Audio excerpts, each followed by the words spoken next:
Hi guys, today we're going to react to Vessel by DÉPARTE.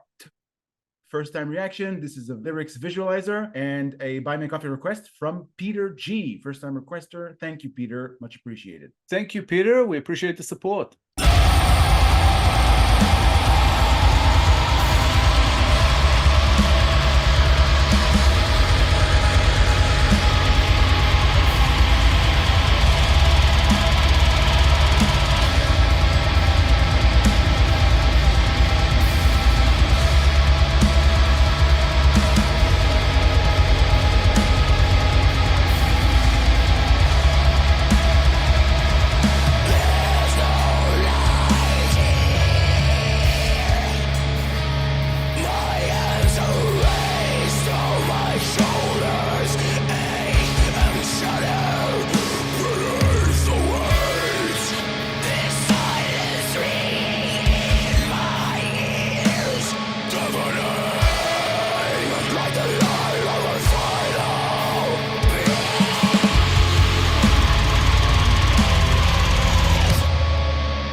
This one starts very heavy and it feels like it's meant to induce a mood, a very, say, taxing mood on the senses, and it expresses some sort of morbid fear or morbid state. This is somebody who's dying, who's already dead, either waiting to die or maybe was buried alive even. That's the imagery that comes to mind, who's having regrets or contemplating if the life that they've led to that point was worth something. That's the concept that comes to mind. Aside from that, as I said, the music is very heavy and it's going to take some time to get used to. I think this is actually about butterflies and unicorns.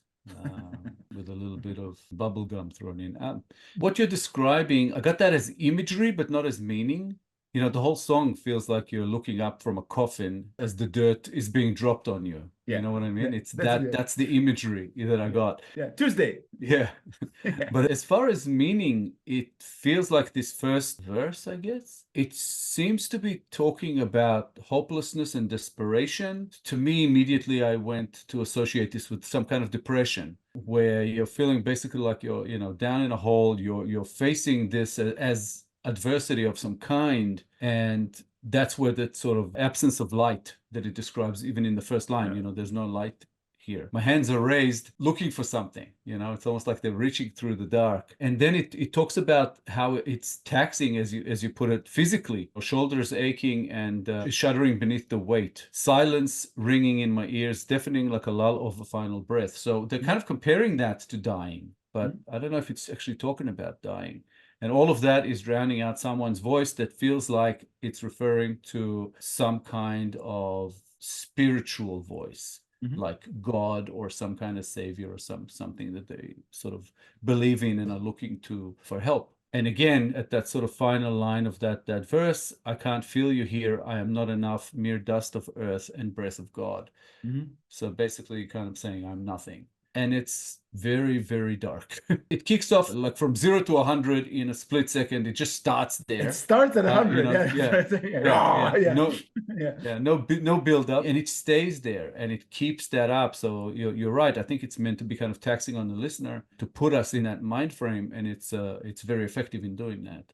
Yeah, what you said about that voice being God, it crossed my mind that it's something spiritual, like God, or something that is meant to pull that person out of whatever depression they are in. But it also kind of had me thinking about, if it's not God, then maybe it's a loved one. Maybe it's somebody who is worth living for in the life of that person who is depressed, who is sinking into that black hole. Yeah, like they can't hear the people around them who actually love them and want to help them because they're so deep in this depression. Yeah, that makes sense. It's an interesting one. As far as the music, I love that sort of gloomy, sludgy kind of, dark death metal. The vocals, I'm sort of middle of the way with that. I like it, but at the same time, in this type of music, I like it when they shift and change with the lyrics, where there's a little bit of play with that, and it's not always at that same tone. I mean, we don't know yet, so we'll see what happens. If it stays here, then I'm probably going to be sort of middle of the way about it. But if it gives me something else, I'm going to like it more. But I am enjoying the song overall because, again, it just draws you into that atmosphere and what it wants you to feel, and I'm feeling it, and I really am intrigued, by the lyrics, and yeah, it feels like it is weighing on me physically as well.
talked about the need for them to change something so we can appreciate it in different ways. They did change something, but they changed something from the instrumental aspect. They went into this long riff that was supposed to cement the mood that the song brings. They succeeded in that, of course. And I don't know why.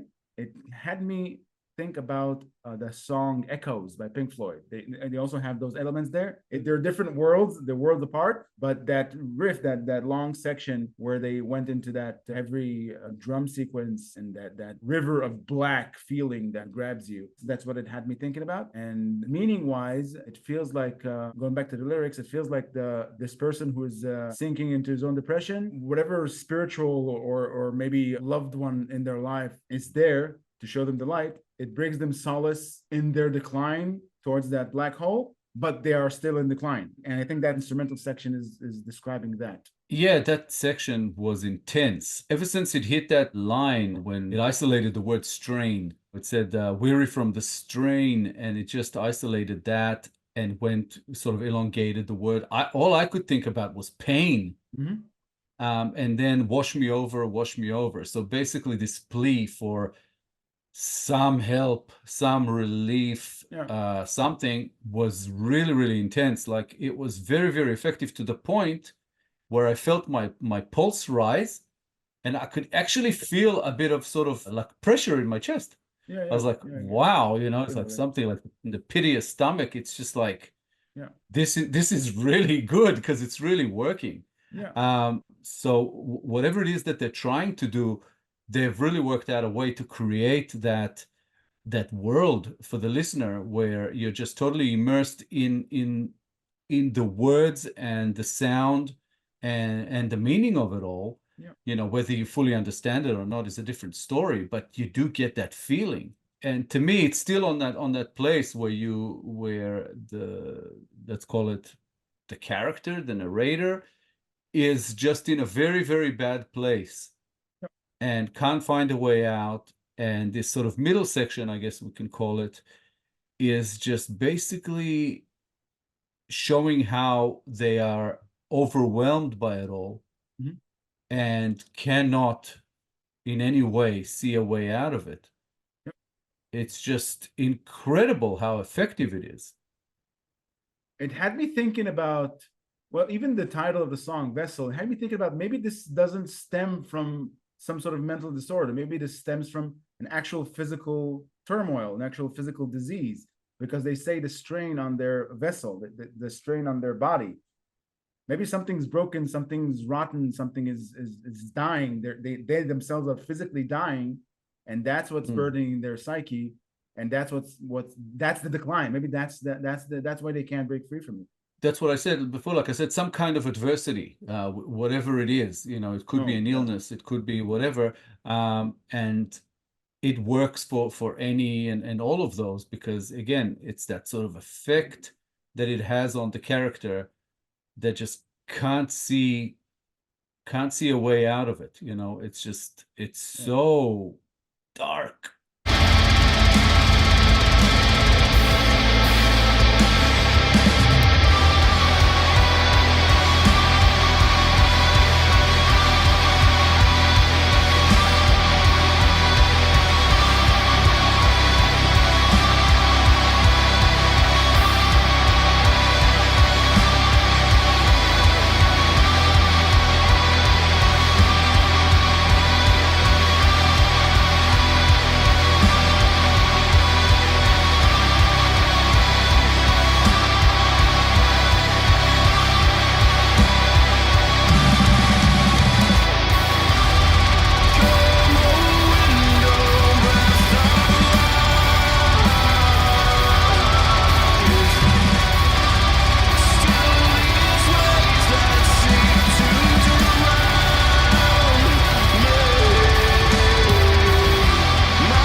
That sequence slightly altered as the song came to a close. There was a hopeful vein in it for the narrator pining for the wind to give them a breath of life. But also when they mentioned the mountains, I got a feeling of obstacles in this person's life that don't leave room for hope. The towering mountains are overwhelming and there's no chance of them to get out of it alive. That's the feeling that I got. So it ended in that uncertainty or morbid concept that after this, it will be all over, even though they're pining to survive, to get out of whatever turmoil they're in. I'll just address that quickly before going into something else. It actually says, my voice will rise above these looming mountains, these towering pillars of loss and defeat. It's a hopeful vein. It's saying my voice will rise above. So it's actually talking about these massive obstacles in life, but I will get through them, through these looming mountains, these towering pillars of loss and defeat. So I think it's actually a hopeful vein here rather than saying, I'll never get out of this. When they mentioned that the voice will rise above the towering mountains, the voice will rise above. It had me thinking about a cautionary tale. They're going to die, but their voice, but the memory of their life is going to rise above. It is hopeful, but I don't think it's hopeful for their actual life. It's possible, but I think it's not, because it starts off with come, O wind, O breath of life. So the breath of life is coming to steal the waves that seek to drown me. Mm-hmm. So it's saying this breath of life comes, it'll help me calm all of this down, and then my voice will rise above these looming mountains, these towering pillars of loss and defeat. The other reason I think it's ending on a hopeful note is the fact that the vocals completely changed to clean vocals in that last verse. It went from very harsh, very heavy kind of vocals to clean vocals that were very clear, beautiful, and kind of took us somewhere else all of a sudden. Just as heavy, but hopeful. And that final line absolutely killed me because it went into a specific, it went from potentially depression and kind of a general adversity to talk about loss and defeat, which made me think that this whole thing is about grief. And it just hit me in, like on a personal note. It was just like, fuck, you know, fantastic song, heavy as fuck, and just hit home at like the narrator was grieving, like the narrator, this whole thing, like this whole song is talking about loss of someone, you know, losing someone, and this is where they are and they can't get over that loss as a potential meaning on one level. I mean, obviously there would be several, but that's where it hit me personally. I mean, even though it's on a hopeful note at the end, it still hit hard because it was the first time where I got that direction. It didn't feel like it was going in that direction before, and there it was just like, wow, you know, so that pit in my stomach actually grew at the end. Yeah, it changes the frame of what you initially thought it was. At least like one potential vein in it. But yeah, fantastic song. And again, it just goes to show that with music, there's just so many different ways of communicating something, and just the whole, there's so much thought behind this, of the way they built and constructed this song. You know, the vocal change, the, as you put it, the gear changes, everything has meaning in this, and it's just incredible to me as to how well they've done it. I've never heard of this band before. This is a first time listen, which is something we didn't mention in the beginning, and they just won me over with this one. Fantastic. Yeah, it's common with songs like that. It happens to me very often when I'm overwhelmed by a lot of different elements. It's very difficult to dissect and to see the thought process in it. That's why I often say that it's an acquired taste, songs that are like that. Not necessarily in that genre, but overwhelming songs with a lot of intensity in them. It takes me a while to really come around and really comprehend what I just witnessed, you know? Yeah, for lack of a better description, this song hit me like to the core of my soul. It's just, I don't know, I really connected with this. This is really fantastic. Thank you, PeterG, for requesting this song and introducing us to this band. This is freaking awesome, amazing song. We appreciate the support. Thank you so much. Yeah, like Itai said, thank you, PeterG, for the introduction to Départe. Please, more Départe. We would appreciate it very much. If you enjoyed this episode, guys, please be sure to like, subscribe, comment, and click the little bell icon so you get notified on all our future videos. If you have a request you'd like bumped up the line, please make it through Buy Me a Coffee. All contributions are, of course, very much appreciated. Thank you all for sticking with us. Thank you all for your time. Thanks a lot, guys. We appreciate the support. We will be back in a couple of days with a new episode, and we hope to see you all then. Thanks again. See you soon. Bye, guys.